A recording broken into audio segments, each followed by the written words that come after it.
Hey, welcome back to the ICRA exclusive podcast. This is John, your host over here at Remodel Health. I'm so grateful to be here again, helping you learn.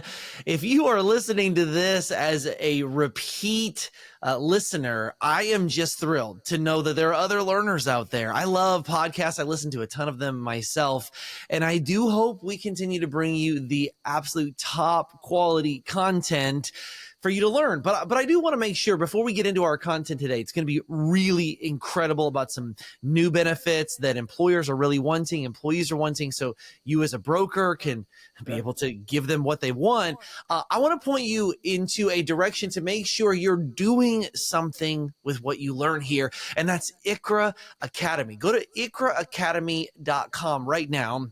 And that's going to be your best first step to making sure that everything you learn today, everything that you have learned, everything you will learn, that you're not just absorbing information, but you're actually going out and using this with your book of business. Again, ICRAacademy.com. And actually, if you use podcast 50, you're going to be able to get 50% off of your enrollment fee. And what I also want you to know, we are rolling out quick courses. So not only just the ICRA 101 course that you'll see there, but we're starting to add things like affordability and off-cycle enrollments and all those sorts of things. So again, ICRAacademy.com with the coupon code podcast50, and you can get a 50% off of your enrollment fee.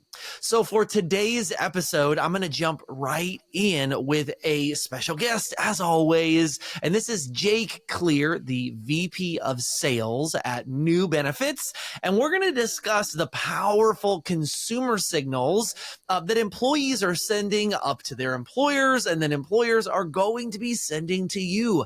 As a broker, it's really important that you are able to have an answer and a partner for every single need, whether that's at, again, that employer level, the admin level, or all the way down to those families of the employees. So I'm excited to dive in. We've been preparing for this, for a while. We got to meet each other at a conference. And this is just an incredible company. So Jake, welcome to the episode. I am really excited to learn from you today. John, thanks for having me. I really appreciate it. Yeah, so let's dive right into kind of the story of New Benefits. And that's actually New Benefits, no space, as the company name. I love your branding. I've been on your website, been reading all about it. The conversations we had have been great. But talk to me about New Benefits, where you came from all the way around, is it 1990? Is that right? 1990, New Benefits started as a single vision discount benefit. We were known as Coast to Coast Vision. It was just a single solution that we were offering out to associations and financial institutions as an additional perk to their memberships. And I guess we were good at service back then, just as we are today. And we were continued to be asked by our clients, what else do you have? And from there, our portfolio built into what we would now call 30 non-insured benefits that we are now an aggregator or wholesaler of those different products today. That really, it's transitioned a lot from serving what used to be credit unions, financial institutions, associations. The majority of our clients today are our employee benefit consulting partners that are bringing these services into the employer-facing market. Yeah, that's awesome. I have seen a distinct change in what people want in terms of their health plans. And I think if we look at just the amount of the deductibles that have gone up and all the crazy ways we've had to redesign plans and fight against costs, it makes sense that there are going to be these ancillary, add-ons, so to speak, that really make what I'm getting from my employer a little bit better.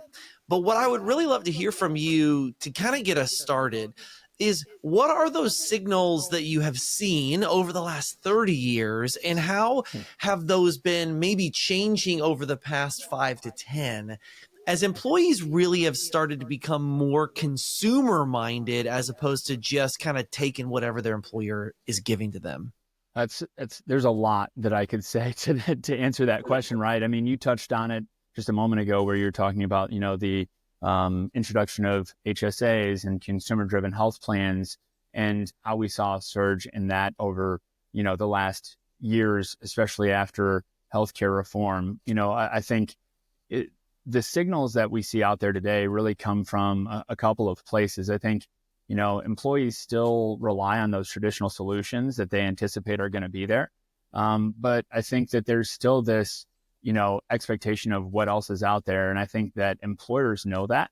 And I think that employers are always looking to see what else is out there that they can offer to their employees to, fight the good fight in the cliche war on talent, right? The recruiting, the retention and attraction is a big part of it. And so, we've seen everything from, the standards being, your medical, dental, vision, to transitioning into, now we need worksite solutions. And now I think today where we are is you have employees that are looking to their employer for assistance with childcare benefits, commuter benefits, paying off my student loan debt. I've got pets that I care more about because I don't have children yet. So I need pet insurance or pet care solutions. I'm struggling in this economy that we've had over the last, however many years, where we've seen surging in prices, and I'm struggling from a financial wellness standpoint. And so I think employees have just become to rely on their employers for a lot. And I think employers may not always know what's out there. Yeah, I appreciate your attentiveness to employers not knowing what might be out there, right alongside maybe employees hearing from other friends of theirs of benefits that they're getting. Yeah. So talk to me about best practices for a broker to catch those signals from the employer, where maybe it's simply they are upset with their current plan and they don't really know how to solve it. Do I put more money into my major medical, or do I leave that and then invest in other plans? And then let's say we're going to go into some of these new benefits. I'm going to use that as a little bit of a pun. We're going to go into these new benefits. Yeah. But then there's so many. And so what's the way to navigate first to introduce the idea of new benefits, but then also how do you know which ones might be the best fit for an employer? Like, what's that process look like? Yeah, we have such a vast portfolio that I think that's typically the number one question is, what verticals do you work in best? What demographics are the best solution? I think, and I'm never going to pretend to be a consultant myself. I know that there are far more larger things from a cost containment strategy. And, let's be honest, employee benefit consultants are business consultants today. The good ones are business consultants, not just EB focused. And I think, when I'm talking to a lot of my partners out there, the value that new benefits is bringing is ideas that they can bring to employers. As I mentioned in the last point of, employers not knowing. Well, I think the value that a consultant can bring in working with new benefits is to walk in the door with some ideas already preset for them. I mean, just based off of demographic, whether it's age-based, younger demographic might care more about finances, perks, gym memberships, and then an older demographic may care more about caregiving support, or, a mid-market or a middle-age group might care about fertility and family support services. And so, I think being able to look at the demographic is one quick, easy way. And then you also have employers that are looking for that they might have a large part-time contingent of employees, but haven't even thought about solutions that they could offer out to those employees to make their lives a little bit easier. And that's another place where our solutions can come in for our broker partners. And so from a best practice standpoint, I think connecting with new benefits, understanding the services that we have in our portfolio, and then building a plan of attack where you have 2 or 3 set standard solutions that cover a myriad of demographics, vertical industries that you might serve, be able to walk in with a one-pager and say, hey, these are some ideas that some of our other clients are going out with. Have you heard about any type of issues that your employees are having, whether it is around fertility or financial wellness or pet care? It's certainly a new concept to have all of these options. And it perhaps is similar to shopping online, where you, instead of having the 10 options on the shelf when you go to a brick and mortar store, you're now online with thousands of options. And the advent of algorithms and algorithmic shopping has been really helpful, at least for people like me, and I think for a lot of people. And so being guided toward plans is a very comforting process, and indeed gets at least the conversation starting. So I love the idea of templating your benefits packages. And for all of our listeners out there, Back in 2018, SHRM came out with a really incredible study that showed a paradigm shift of the way that employees were making their decisions to stay or leave their current jobs. And 51%, so it kind of went over that majority mark, were deciding based on the overall benefits package. Now, the reason why this is important and why I'm bringing it up on this episode is because prior to that point, the total benefits package actually wasn't the leading factor. It was more, what do I want to do? Where do I want to do it? Who do I want to do it with? That was the sort of environment for the American workforce. But then in 2018, it tipped over into the majority, and it's continued to grow since, that really what I am getting as my benefits is why I am at my job. Which then, going back to what you're mentioning, is that it's really important for a broker to be able to offer an employer the most competitive all around benefits package. And so to that point, I would love to hear you dive in a little bit more. You've kind of given us some teasers of Sure. different products that you've seen maybe spike and what's trending. You know, I've heard things like pet insurance. I'd love to even know what in the world that is, because I have a pet and maybe I need it. Right. I'd love to hear more about, health and wellness and fitness. That's certainly on the uptrend. That's something that's personal to me that I really appreciate. And so let's talk about the employee signals that you've seen as far as just those products that are really hot and trending right now that brokers probably could add in, and it would definitely make that overall package more attractive to employees, which then would make the employer happy with what they're offering them. What are those trends right now? Yeah, I think the trends today, out of our 30 plus benefits, you've hit on several of them, whether it's fitness, pet care, financial wellness, and tools to support finances. What I see on my side of the table the most, things that our EB consultants are coming to us for, things that when we're at a conference and we've got a list of our, top 20 benefits, the things that make people's head turn and come to our table, is there going to be still mental health, fertility, things that are outside of the health plan, but maybe help round out some of the services, or maybe, you're in a state that doesn't have fertility to be able to be added into, well, if it's added into the health plan, it's going to drive the premiums up. Or for example, you just are looking for a solution outside of the health plan, right? Being able to offer a fertility benefit that helps employees at least save money on IVF, IUI, egg freezing, genetic testing is a huge, attractor. I would say today for a lot of employers, also looking to stay competitive within their own vertical industry, competitive against their competitors in their industry and what the benefits that they're offering are. I think from a standpoint of the benefits that I'm seeing most interest in at the employee level, or from those consumer signals, I think pet care is huge. I know there are a lot of pet insurance vendors out there. A lot of those we hear from our broker partners become cumbersome to enroll, whether it's a individual platform, there's not payroll deduction options available. Every individual animal is underwritten. Now, there are some insurance carriers, pet insurance carriers that are out there that do well, and they've got some solutions to help broker partners. We have some unique tools that are, whether it's just point of service savings, so discounts at in-network veterinarians, and even pet telehealth. Your Rufus isn't getting on the phone with the doctor, but you're able to do FaceTime, and I've used it myself to diagnose kennel cough. I've had a colleague use it before to diagnose a burst appendix or appendicitis in his dog, virtually. So it's a really powerful benefit when it's being used, and at least, helps individuals save those dollars on their daily expenses with their, most beloved and cared for things in their life. And you'd say family for a lot of folks, because I have 2 dogs at my feet right now. So yeah, I love all of the things you're talking about, and it hits home for me. I don't know how many brokers might be out there thinking maybe they want it, but certainly, yeah, man, if it's resonating with you and me and other listeners right now, it's going to resonate with a lot of employees.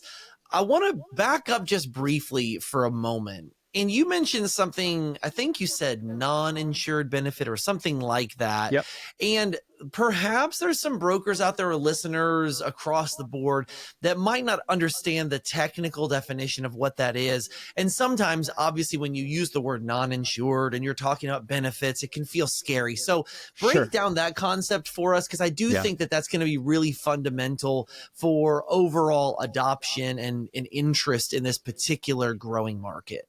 The thing is I hear you on that trepidation of non-insured. Why is it an employee benefit? But if you think about it, telemedicine is non-insured outside of the health plan if it's not integrated within the health plan. Identity theft protection, legal services, while they have an insurance component within it, technically it's not individually underwritten. So all these benefits, none of them are individually underwritten. They're not paying a claim typically for any type of medical service or anything of that nature. It is either a point of service discount, or because the individual is a member where the employer is paying a PEPM for them to participate, or even on a voluntary individual basis, the individual is paying that PEPM membership. They're getting those access to discounts, or a $0 visit fee with a telemedicine vendor, or discounts with their favorite attorney, whatever it might be. I appreciate the definition of what a non-insured benefit is, because when you actually explain what it is, it doesn't sound that scary. And in Yeah, fact, it sounds like exactly what I want and need in my own life. And so thank you for defining that. I absolutely. really love the regulatory terms and being very technical. So our audience are avid learners of the technical definition. So thank you again, Jake, Absolutely. for all of that. Now, when you're looking at the actual installation of these benefits for an employer, the broker obviously has the full portfolio of options alongside medical benefits or anything like that. Uh, would you say that an employer is going to generally pay for all of a benefit and simply give it? Are they going to split that between the employer and the employee? We see that very commonly with lots of benefits where it's some sort of a split premium. Is it just simply offering for the employees to opt in, Sure. but it's all their money? What's the general structure as far as who is paying for what? So I would say it's a blend depending on the benefits that the employer or the consultant that we're working with is interested in delivering to that employer group, right? Today we work with the leaders in identity theft and legal. And so you could package those benefits together. But in most cases, those are going to be offered as a worksite or voluntary solution. On the flip side of the coin, we have benefits like fertility or mental health with, $0, $25 visit fees. We've got I think I've mentioned it already, but caregiver support and fertility. When we see employers that are interested in that, oftentimes probably 80% of our groups are looking at the more health-focused benefits as employer paid. And because of that, we'll see employers that'll say, hey, these three benefits we'll package together and we're going to sponsor those 100%. But the other value in working with new benefits is we don't have to go to another source to bring in identity theft, legal, pet care, some of these voluntary benefits that they're not maybe willing to come out of pocket in the budget for, and then allow those employees to enroll on a voluntary basis. And one more thing that I'll say is we've had some employers that'll say, man, I love these services and I know that it would actually make an incremental difference in several of my employees' lives, whether that's putting together a package that has mental health, fertility, caregiver as an example. They just don't want to come in, add that into the employer paid budget. We're talking about a solution that's probably under $7 per employee per month for those three benefits. But one of the conversation points that have been very powerful is, okay, if you believe in those services and you think that employees can have the need for them over the next 12 months, why not shift the medical contribution back a little bit into your pocket? Have the employee come out of pocket just a little bit more for their medical, which they anticipate they're going to pay. They pay more on pre-tax dollars. And now you're shifting open the budgetary dollars to pay for those packages of that package of benefits. And now look, you're positioning yourself as an employer of choice. So we see employer paid, we see voluntary, we see hybrids, we see cost shifting within the budget to find a space to become an employer paid solution. We see it all, but I would say 80% on the health is going to be employer paid, and the other traditional voluntary benefits are typically voluntary. Yeah. certainly the dollar does not spend the same way across the board. The fact is that with each dollar, you have to find what satisfies the employee the most.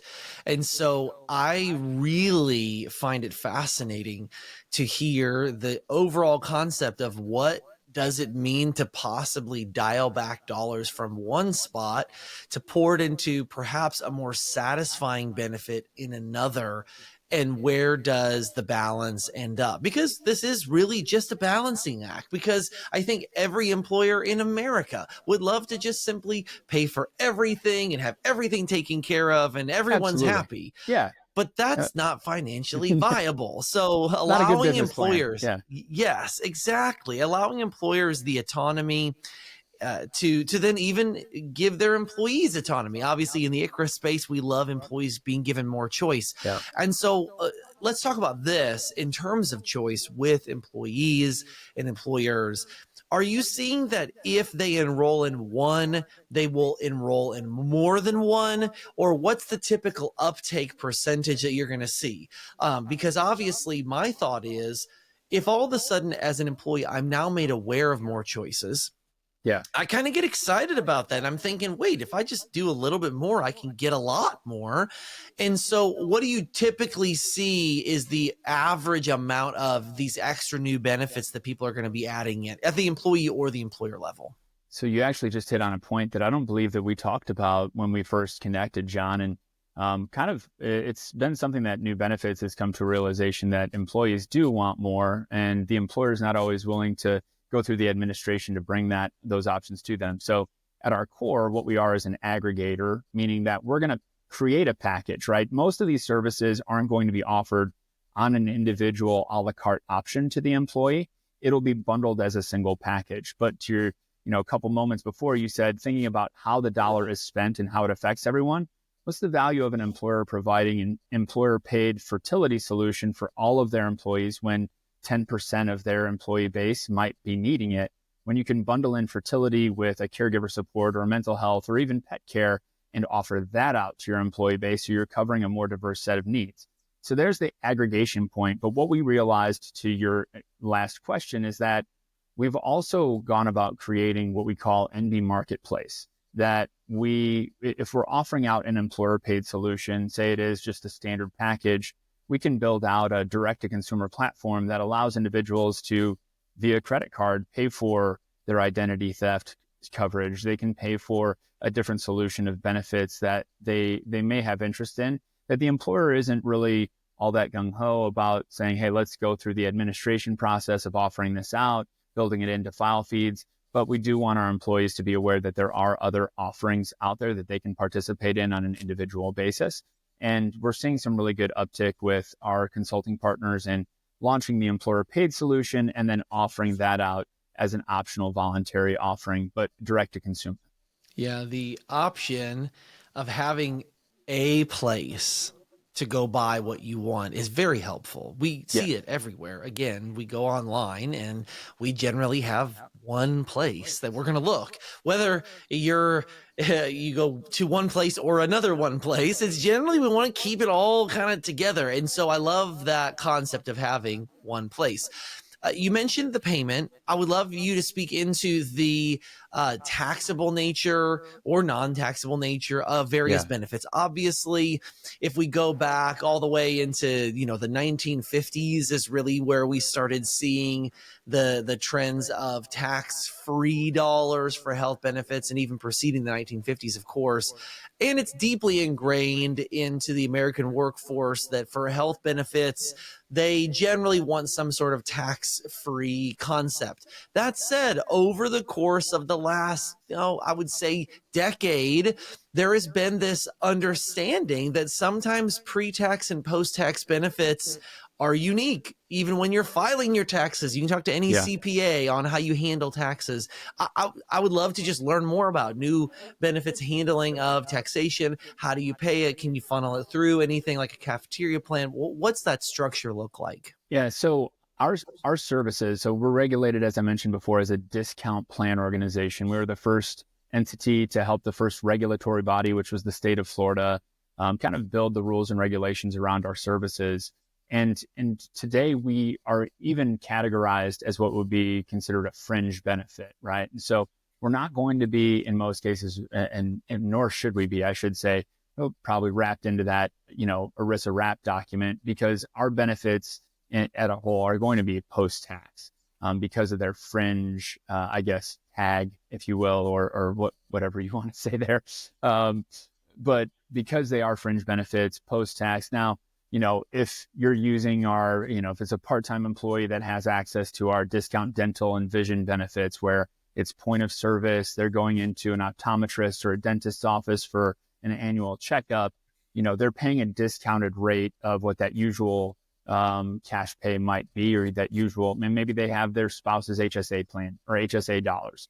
They can use the HSA dollars on the discounted rate that they achieve through the benefits that they get from us, but they couldn't use the HSA dollars to pay for a direct-to-consumer membership plan of ours, if that makes sense. Yeah, that's great. And I have seen that consistently, that the answer is sometimes it's beneficial to have it tax-free. Sometimes it's actually much more flexible to have it be post-tax dollars. And so I totally resonate with your answer there. And I also am excited about the hybrid blend and the continued evolution that we have seen in legislation on what's tax-free, what's available, how Teladoc interacts with HSAs and ICRA being legislated, all these things coming up. I'm actually really excited about it. It continues to grow. I've only seen things get better when it comes to the overall environment of health insurance options, both for the employer and the employee. We've seen bipartisan laws be passed, and I'm excited to see, coming up on what may happen with these sorts of benefits and how we can work together to make sure that employees have access to what they need and everything's handled in a, the most taxably beneficial way. So, Jake, I would love to hear about how a broker can actually get connected directly with new benefits. Obviously, we've been learning in general about the concept of enhancing the offering that a broker can walk into, whether it's a new employer that they've never worked with before, and they can say, hey, this is what I can do. I can offer you an ICRA plan. I can offer you new benefits. And this is what I want to do for you. Or they have maybe a problematic group. Maybe it's a group that has a really bummer of a situation, and they need to make sure and come up with some new opportunities to help that employer keep their employees happy. No matter where these incredible brokers find themselves, they've got a really hard job, and having more options is going to make their jobs a little bit better.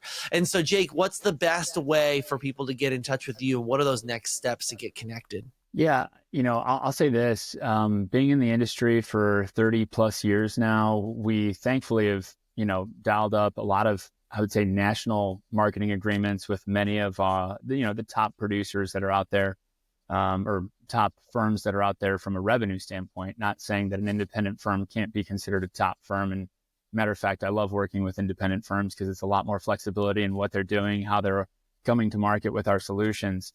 To answer your question directly, I would say, newbenefits.com, there's a contact us page, or you can send an email to new benefits or new sales at newbenefits.com, or you can email me. It's J as in the first letter of my name, clear at newbenefits.com. And if your organization already has an existing marketing agreement with us, I'll happily connect you with the correct sales representative. Or if not, and you don't want to work with me because of what you heard today, but you'd like to work with somebody else, I can still lead you to someone else if you need to.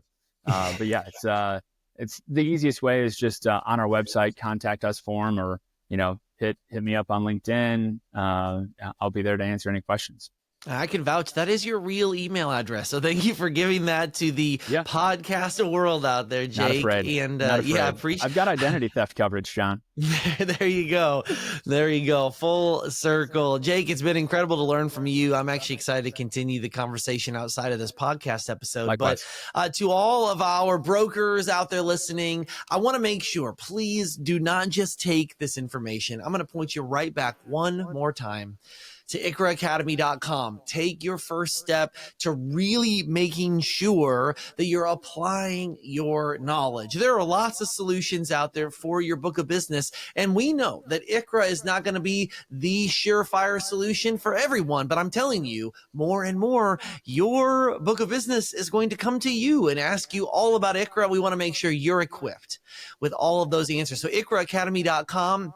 And then again, use coupon code, podcast 50 to make sure you get 50% off of your enrollment for now, all of the courses we have available and all future courses as well. But hey, thanks again for learning with us. We're going to continue to make great content for you. I've been working in my inbox today, getting more episodes lined up and scheduled to equip you with every single thing you need for ICRA. But until next time, thank you so much as we are all revolutionizing health benefits together.